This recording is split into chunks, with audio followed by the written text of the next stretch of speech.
Hello, one and all, and welcome to the live recording of the 25th episode of the Intersect Project podcast. Got a nice episode today, Chuck versus the Third Dimension. I'm sitting here, I'm comfortable, it's warm, it's winter weather outside. I've got a nice adult beverage in my hand, so I can start this podcast. We're going to have an enjoyable evening together. We're going to discuss the beautifulness of this episode, and there's some good stuff to it. First off, I'd like to thank everybody who's listened to the podcast, and just thanks for those that have supported the podcast throughout our 25 episode run so far. I kind of feel like I'm sounding like someone who's about to end the podcast, but that's not what it is. It's just me thanking and reflecting over. I'm not reflecting over the 25 episodes, but I'm thinking about the 24 episodes before this one, going, hey, it's been a fun ride. Let's keep this ride going. Why stop? So, like I said, thanks for those who have listened and supported the podcast so far. Hopefully we can keep the downloads going up, increase the viewership of this podcast, and maybe we'll be able to I don't know, maybe we'll be able to hit some iTunes charts, top 10 podcasts and stuff like that. That'd be cool. But no huge expectations here. I'm just having fun doing the podcast. Just real quick, if you enjoy the podcasts, like the podcast if you like it. But subscribe and rate it. Leave us a note so we can get recognition from iTunes from stuff like that. That'd be cool. So that's all I got for now. Thanks again, and let's dive straight into Chuck versus the Third Dimension. So we're gonna start off the episode like we usually start off the episode, with a nice little couple of segments I like to call Hit of the Episode and Song of the Episode. And if you're new to the podcast, I suggest going back to the beginning and watching, because Chuck is a journey, and you need to experience the full journey, not skip ahead.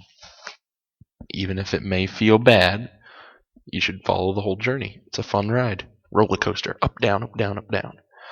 But we have these two segments called Hit of the Episode and Song of the Episode. Every episode, there's usually a good guy punching the poop out of the bad guy.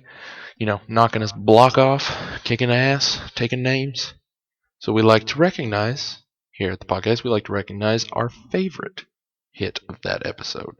Also, we like to recognize that the music of Chuck is one of the main factors, one of the main driving forces, really, in the popularity of the show. At least for me it is, because I'm really into music. But the music they choose and how well it fits in the situations really are just beautiful. And so we like to recognize the song of the episode here at the Intersect Project podcast. So let's begin.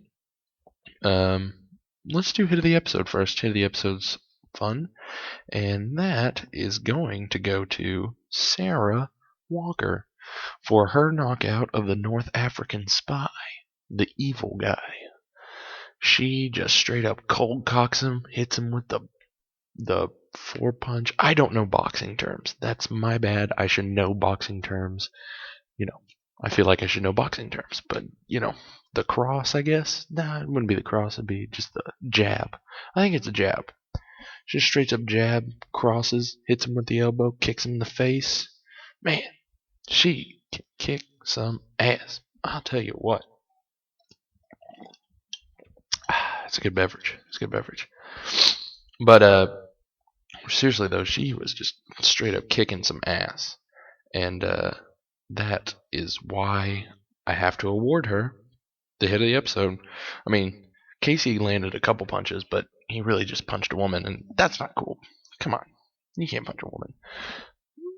I guess you can in this situation because he's trying to protect the asset, but we'll give it to Sarah. Hers was a little more fancy. I'm not condoning hitting women. Do not hit women. That's not cool. Now that puts Sarah Walker at 9 wins this season. Now, also, like I said, if you're new to the podcast, we have hit of the episode, song of the episode. For hit of the episode, we like to keep track of, we like to keep track of who wins each episode, and at the end of the season, we like to award a winner, whoever won the most episodes that season. Season 1 was John Casey. Season 2 right now, we have a scoreboard currently of Sarah Walker with 9, Chuck with 1, Big Mike with 1, and Casey with 1. So right now, Sarah Walker is running away with this competition. Just boom, not even looking back at this point. So congratulations, Yvonne Strahovski. Your character, Sarah Walker, has won Chuck versus the Third Dimension's hit of the episode. Congratulations. It's a big deal. It's a big deal. It really is. Now, we'll move on to Song of the Episode. And like I said before, the music in Chuck is a huge driving force in the popularity of the show, in my opinion. It's also got great plot, characters that you love, that you root for, and stuff like that. But I find the music is also a big part of that. The music producers picked well. The music producers picked well. They picked really, really good music. Not just really good music, but they picked music that fit situations so well. So well. So, congratulations, music producers of Chuck.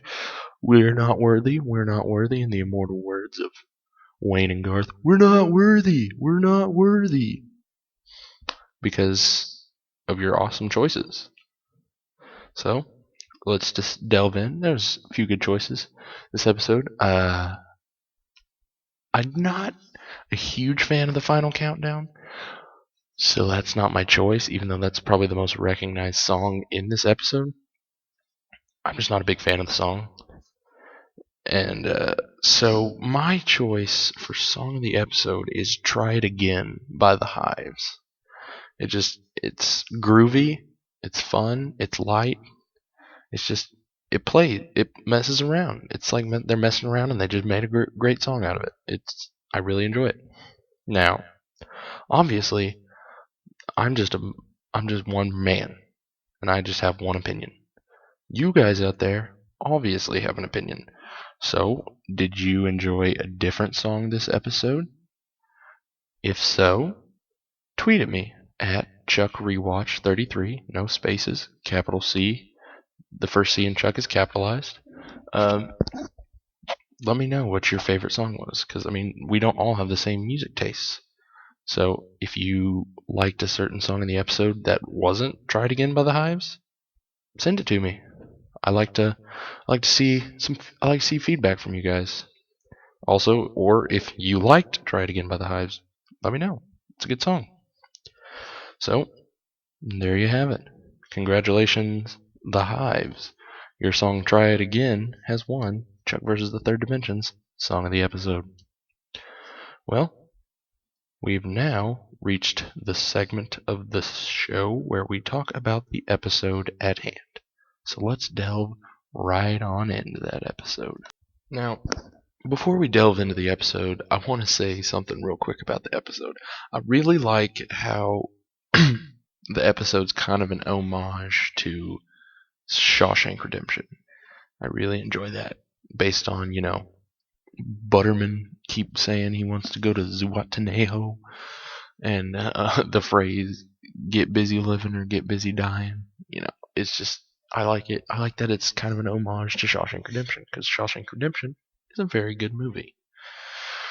So now that my little film nerd is satisfied, let's delve into the episode at hand. Alright, so we start off sexy. We see Chuck having one of them sexy dreams about Sarah. Only it's not a sexy dream, it's a sexy nightmare. Those are possible. We just saw one. That is a sexy nightmare. And it's all because Chuck is completely stressed out about what Sarah did in the last episode. Killing Mauser when he was unarmed, giving himself up. Chuck didn't talk to her about it. Like I said, communication is key, and he's worried about it. And people around him are starting to notice. I mean, Ellie and Awesome have noticed how stressed out he is, and some people around the Buy More, they don't really outright say it, but I'm sure they can tell that he's pretty stressed out. And Sarah and Casey kind of notice a little bit, so obviously he's a little stressed out, and he is worried, and he's not sure what to do or how to handle the situation. So he decides, well, maybe he needs a day off. And you know what? He almost gets it when Tyler Martin comes to the Buy More to sign CDs for everybody. Tyler Martin, being a huge rock star in the Chuck universe, he is played by the wonderful Dominic Monaghan, who, may I say, is one of my favorite actors. He's cool, he's awesome, and he plays a hobbit in The Lord of the Rings, which is my favorite film series of all time. Because I'm a Tolkien nerd. I've read all the books and stuff a couple times. It's just, that's besides the point. This is a Chuck podcast. But anyway, so Tyler Martin's coming to the Buy More, and this is Chuck's opportunity kind of for a day off. He'll be at work, but he won't have to do anything until someone puts a grenade in the Buy More. Now, what does he try and do? Well, he tries to defuse it without civilian casualties. So he grabs it and he gets Casey, and they start running towards the back. Guess what? Jeff and Lester are playing keep away now because Casey accidentally knocked over the Tyler Martin post or stand in cutout, whatever. So they get mad and they take the box. Well, Chuck and Casey get it back, but Chuck throws it to Casey because they're playing football with a grenade now, and Morgan intercepts it, not knowing what it is. And then he, while he's running away with it, gets clotheslined by Buy More's newest employee, Butterman, who is Big Mike's former high school defensive line friend, acquaintance thing. And he is played by the magnificent Jerome Bettis, one of my favorite NFL players. Really cool. And the Bus, as they call him. So obviously Chuck and Casey get the grenade back and they explode it and whatnot. So now everybody knows the best part of waking up is a grenade in your cup. And they know it in a terrible, terrible way. So, what are they going to do now? Tyler Martin has somebody wanting to kill him, and now they have to protect him. They have to protect him. That's their job. So, they kidnap him, and they trank him, and then they take him back to Casey's apartment. And then Sarah and Casey go to find out where the bad guy is, since they have some intel. So that leaves Chuck in charge of him. But Chuck's not happy, obviously, because he wants a day off. Because he's really stressed out, and he doesn't know how to tell them he's stressed out about Mauser being shot. So he just tries to vicariously say, well, it's just because I want a day off, which it obviously isn't. And even Casey and Sarah pretty much know that by the end of the episode. And they just assume, well, he's Chuck. He's got nothing going. So they force him to watch Tyler Martin. But obviously, those tranks aren't going to work on him because he's been doing drugs for so long that he's built up a tolerance to tranks. So Chuck now has to go and party with Tyler Martin. Dang. Chuck has to go party with a rock star. That is just terrible. Man, that is just horrible. Why would you want to spend your Tuesday evening partying with a rock star? I don't know. Well, while all this is happening, Big Mike is talking about how there is going to be, Tyler Martin says this when he first gets in the Buy More about the the golden ticket in one of his CDs so they can get backstage passes. So Morgan, Jeff and Lester, and Butterman now have decided they want to stay back, go through all the CD cases to find the golden ticket. Well, Morgan finds it, and now he has the upper hand on just about everybody. And he is going to hold a special triathlon to find out who gets it. To find out who gets to be his +1, at least. So Chuck is partying with Tyler while Morgan and the Buy More Goobers are looking for and finding the golden ticket. And Chuck is just all sorts of bundled up stress because he's supposed to be taking care of Tyler, but he also is trying to have fun. And that, I think, leads to terrible British accent, and terrible dancing. Obviously, though, he does say that his best moves are more in an ironic dancing fashion, which I can respect because I like ironic dancing. It's a lot of fun. So, they are partying, and then back at the Buy More, the triathlon is occurring between Lester, Jeff, and Butterman. Now, the first competition is for the competitors to bring Morgan a pair of ladies' underwear. And what does Butterman do? He rips Lester's underpants away from him and presents them as women's underwear. And of course, obviously, Lester's a woman. So that's a slam dunk right there. First event goes to Butterman. But Lester quits. So now it's down to Butterman and Jeff. And at this point, they decide the next competition is who can eat the big ass Subway sandwich, the one you have to call like days ahead in advance to order. Who can eat their half the fastest? And Jeff wins that because Jeff has the stomach of a champion. So it comes down to the final event. Who touches the urinal cake first? But not only does Jeff touch it first, he takes a bite out of it, because I assume that's what he thought was going to happen. Weird, I know, weird. But, so, Jeff is the +1. Now, back to Chuck and his partying.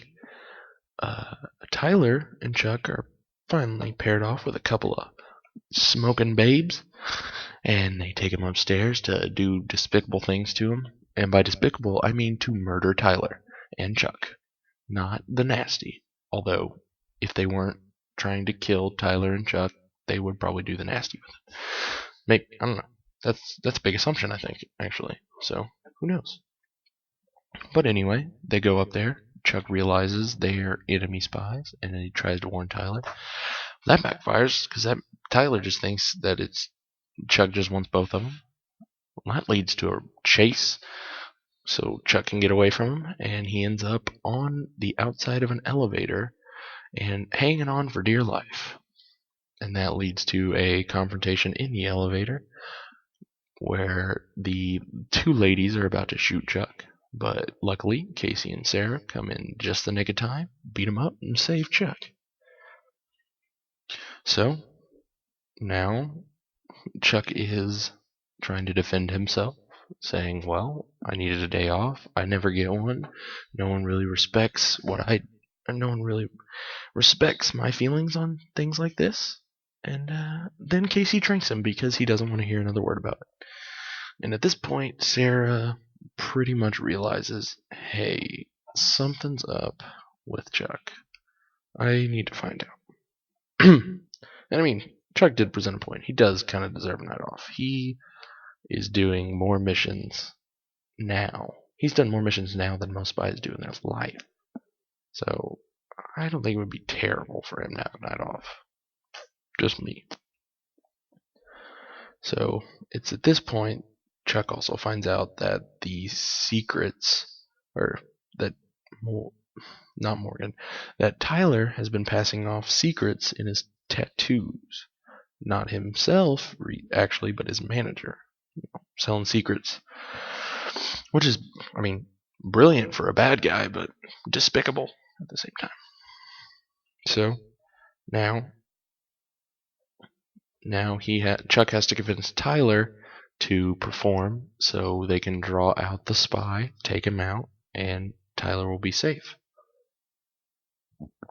Now, while this is going on, Morgan is looking at Butterman, going, well, he used to be in prison. That's where he came from. Butterman was in prison right before he got the Bymore job. So Morgan's just in there, hey, this guy has been locked up, and he's bound to need something for his freedom like this. He deserves this. He has been nothing but nice, and he's served his time. Let's give him the ticket. So Morgan and Jeff decide to give Butterman the ticket. So Butterman takes the ticket and then immediately sells it to Skip, because Butterman is not necessarily the prisoner that Morgan and Jeff thought he was.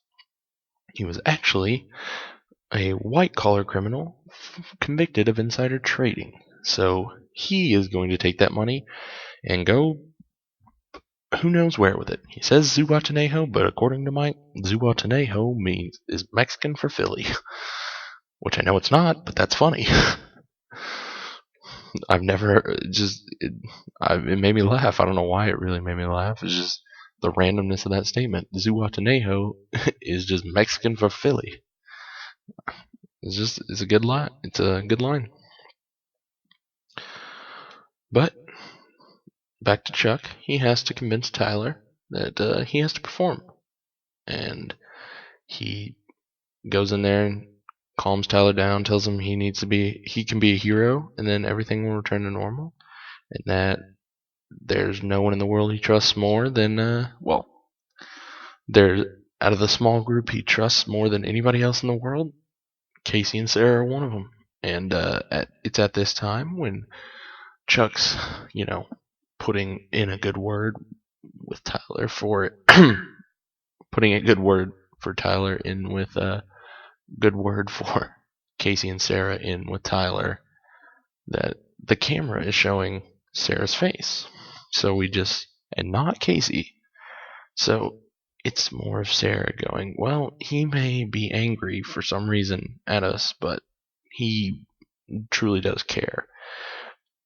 That's what it's saying to me, is like they have a camera pointed at Casey and Sarah, but the camera is only showing Sarah's face. And that says to me that even though she knows Chuck is mad at her, that she knows that he will always care for her. And I think that reassures her, and that's why she smiles. So, Tyler performs.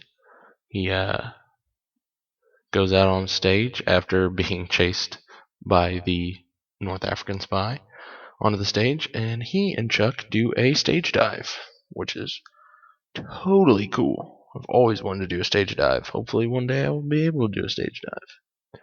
But at this point, Casey and Sarah have to locate the North African spy somewhere in the crowd while Chuck and Tyler are, stage diving to stop him. And they do. And they find him. Sarah kicks his ass. And the day is saved. Tyler's taken back up to the stage to perform, and Chuck is dropped immediately because nobody actually has any idea who he is besides Casey and Sarah and Tyler. So they just drop him where he is, and he has to deal with that. So the show goes on. And, it was a pretty cool ending, especially when they started to sing, even though obviously it wasn't Dominic actually singing. It's still catchy.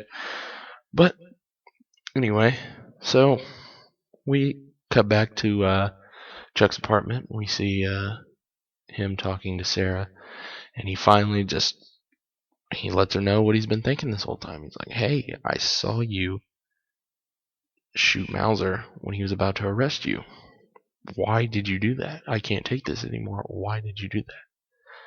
She's like, well, hey, your secret was in danger. He knew they were going to find him, and he was going to kill you and your family and friends to get the Intersect. That's what they would do for the Intersect. So, I did what I had to do to protect you and the ones around you, the ones you love and care about. And it really does get through with Chuck. And he appreciates it. And then Sarah surprises him and says, "Hey, you get the night off." And he goes, "Well, okay." Well, at that moment, Casey comes out. I was like, "Hey, we got a mission. Let's go, Sarah. Let's go, Walker." Chuck's all of a sudden feeling different. He's like, "Well, wait a minute. I want to go on a mission." She's like, "Nah, Chuck, we're good. You don't have to go on every mission. We'll give you a night off. Don't worry about it." So they get in Casey's car, and Casey's all happy and riled up because he doesn't have to listen to Bartowski for one mission. Guess what? Chuck wants to go on that mission. He thought he needed a day off, but until he was actually given that opportunity, he was like, "You know what? I don't actually want that day off. I'm going to go enjoy it." And then they drive off in a to be continued, which is next episode. So it'll be continued next episode. Go us. Yay. Another Chuck episode in the books. I want to thank everybody for joining this episode of the podcast. I hope you've enjoyed my analysis of this episode enough to maybe subscribe and rate the podcast and share it with your friends, your family. Next time you're sitting around with your whole family, you're like, "Hey, I know what'll bring our family closer together. What if we all just sat down and listened to Paul talk about a Chuck episode? Wouldn't that be a lovely Easter present? Mardi Gras? Who knows? Until you try. So try. Let's do it. Let's get this podcast up, up, up." But in all seriousness, like I said, thank you for following the Intersect Project podcast for the first 25 episodes. Here's to however many more until the end of this. Let's enjoy the ride together. Maybe get a bunch of other people on the bus, and let's drive off into the sunset, happy and willing to talk more about our favorite show, Chuck. I'm sorry this one's kind of short. It's just kind of, it's not a super important episode. It's just it really is just a way to present a nice homage to Shawshank Redemption and a quick, resolution to the whole Mauser incident. Well, not quick necessarily, it takes the whole episode, but you get what I mean. It's a nice resolution to that. So, there you have it. Signing off, I'm Paul. Remember, everybody loves Chuck. Some people just don't know it yet.